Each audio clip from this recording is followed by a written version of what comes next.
তৃণমূলকে মাইক্রোস্কোপে খুঁজতে হচ্ছে। দেখলে তৃণমূলকে ঘিরে রেখেছে পেট্রোল পাম্পের ওখানে, ওরকম অভিষেকও ঘেরাবন্দির মধ্যে চলে গেছে।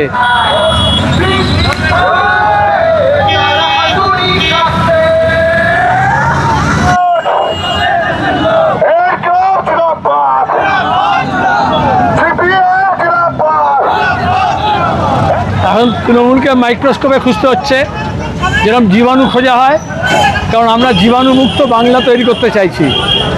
এবং তৃণমূলের হাওয়া পাংচার হয়ে গেছে।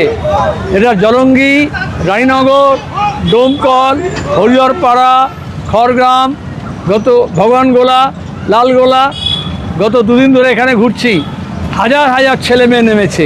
বামপন্থীদের, সিপিআইএমের পুরনো যারা বয়স্ক কর্মীরা, তারাও নতুন উৎসাহে নেমেছে। এতে রাস্তায় দেখলে তৃণমূলের ঝান্ডা ফেলে দিয়ে মোটরসাইকেল ঘুরিয়ে আমাদের মিছিলে যোগ দিচ্ছে। আচ্ছা, অভিষেক কয়লা পাচার জানে, গরু পাচার জানে, ফেন্সিডিল পাচার জানে, বালি খাদান জানে, পাথর খাদান জানে। আর যেহেতু বিজেপির কাছে সারেন্ডার করে গেছে, ওই জন্য এখনও জেলের বাইরে আছে। নাহলে কাকুর গলার স্বর মিলে গিয়েছিল। মমতা ব্যানার্জি ওয়াকআপ প্রপার্টি মোদির খাতায় দিয়ে অভিষেককে বাইরে করে রেখেছে। এখন যেন দেখলে তৃণমূলকে ঘিরে রেখেছে পেট্রোল পাম্পের ওখানে, ওরকম অভিষেকও ঘেরাবন্দির মধ্যে চলে গেছে। আইপ্যাক না থাকলে অভিষেকও নেই। সব কালা চিটটা আমরা বার করেছি। ওর বউয়ের নামে, ওর বিদেশে বান্ধবীদের নামে যত কালো টাকা আছে সব এ রাজ্যে ফেরত নিয়ে আসবো।